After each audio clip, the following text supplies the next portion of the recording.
एक secure retirement की planning करना, खासकर उन लोगों के लिए जो प्राइवेट सेक्टर में हैं, आज के समय की सबसे बड़ी फाइनेंशियल चुनौतियों में से एक है।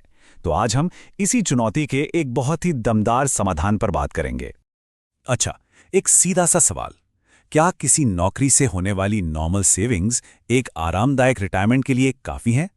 ये सवाल हम में से कई लोगों को परेशान करता है ना? और इसका जवाब शायद वो नहीं है जो हम सुनना चाहते हैं। आज के समय में 1 करोड़ रुपए सुनने में बहुत बड़ी रकम लगती है, लेकिन जरा महंगाई का असर देखिए। 20 साल बाद इसी 1 करोड़ की जो खरीदने की ताकत होगी, वो शायद सिर्फ 30 लाख रुपए के बराबर रह जाएगी। ये आंकड़ा हमें बताता है कि प्रॉब्लम कितनी बड़ी है। देखिए, सरकारी नौकरियों की तरह प्राइवेट सेक्टर में अक्सर कोई फॉर्मल पेंशन तो होती नहीं है, और जब महंगाई हमारी ट्रेडिशनल सेविंग्स को धीरे धीरे कम करती जाती है तो एक रिटायरमेंट गैप बन जाता है। मतलब जितनी हमारी बचत है और जितनी हमें ज़रूरत होगी, उसके बीच का एक बड़ा फासला। लेकिन देखिए, हर बड़ी चुनौती का कोई ना कोई समाधान ज़रूर होता है, और इस मामले में एक ऐसा सिस्टम है जिसे खास तौर पे इसी रिटायरमेंट गैप को भरने के लिए बनाया गया है। तो चलिए बात करते हैं नेशनल पेंशन सिस्टम यानी एनपीएस की। इसे एक तरह से अपना पर्सनल पेंशन प्लान समझ सकते हैं, जो भविष्य को सुरक्षित करने के लिए ही डिजाइन किया गया है। तो आखिर ये एनपीएस है क्या? ये एक वॉलंटरी यानी अपनी मर्जी से शुरू की जाने वाली सरकार द्वारा रेगुलेटेड रिटायरमेंट सेविंग स्कीम है।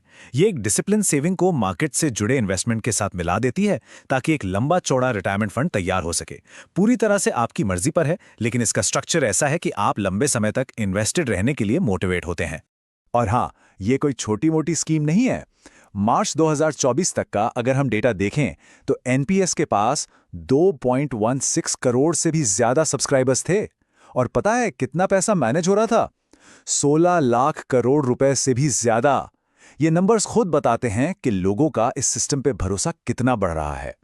ठीक है, तो अब थोड़ा और गहराई में चलते हैं।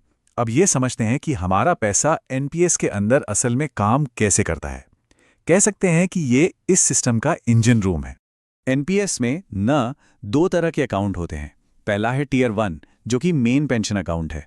इसमें जमा पैसा 60 साल की उम्र तक लॉक रहता है, ताकि रिटायरमेंट फंड सेफ रहे और बढ़ता रहे।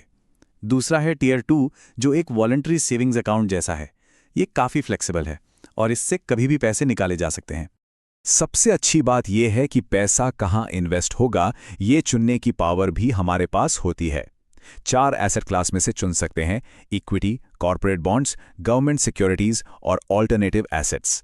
अगर कोई ज्यादा रिस्क ले सकता है तो वो इक्विटी में 75% तक इन्वेस्ट कर सकता है, जैसा कि इस एग्रेसिव एलोकेशन के सैंपल में दिख रहा है। और अगर कोई खुद ये फैसले नहीं लेना चाहता तो उनके लिए लाइफ साइकिल फंड्स हैं, जो एक ऑटो पायलट की तरह काम करते हैं।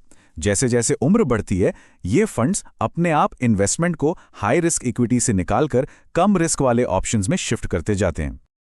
और सबसे मजेदार बात जानते हैं क्या है? एनपीएस दुनिया के सबसे सस्ते इन्वेस्टमेंट प्रोडक्ट्स में से एक है। इसका जो एक्सपेंस रेशियो यानी मैनेजमेंट फीस है, वो अक्सर 0.09% से भी कम होती है।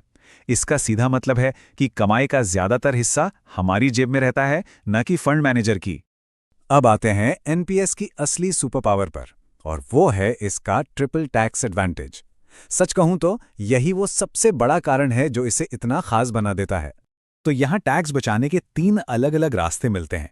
पहला है सेक्शन 80 CCD1, जिसमें 1.5 लाख तक का डिडक्शन मिलता है, जो ATC लिमिट का ही हिस्सा है। लेकिन असली गेम चेंजर है दूसरा रास्ता, सेक्शन 80 CCD1B।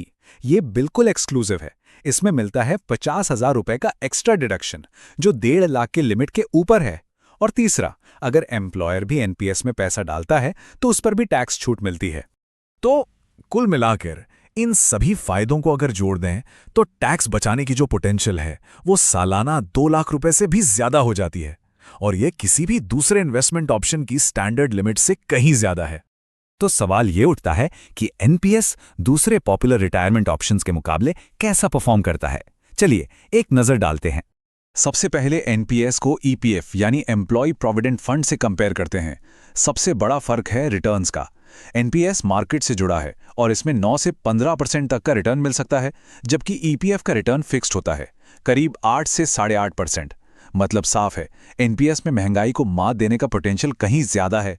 अब इसकी तुलना करते हैं पीपीएफ यानी पब्लिक प्रोविडेंट फंड से। यहां मेन डिफरेंस है इक्विटी एक्सपोजर का। एनपीएस में इक्विटी में 75% तक इन्वेस्ट करने का ऑप्शन मिलता है, जिससे वेल्थ क्रिएशन की संभावना बहुत बढ़ जाती है। वहीं पीपीएफ में कोई इक्विटी इन्वेस्टमेंट नहीं होता। वो सेफ तो है, लेकिन ग्रोथ की गुंजाइश लिमिटेड है। और ये टेबल, ये तो एक नज़र में ही सारी कहानी साफ कर देती है। चाहे रिटर्न्स की बात हो, इक्विटी एक्सपोजर की या फिर टैक्स बेनिफिट की, एनपीएस प्राइवेट सेक्टर के एम्प्लॉइज के लिए एक बहुत ही मजबूत दावेदार बनकर उभरता है। और ये स्लाइड तो कमाल है। ये दिखाती है कि लंबे समय में कितना बड़ा फर्क आ सकता है।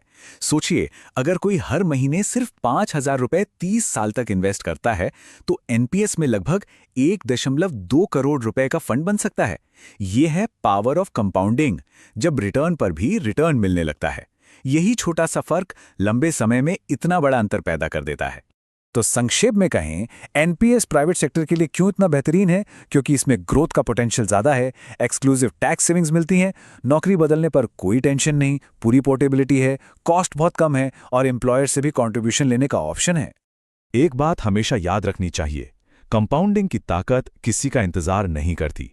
जितनी जल्दी शुरुआत होगी, भविष्य उतना ही सुरक्षित होगा। तो सवाल बस यही है कि ये सफ़र कब शुरू होगा।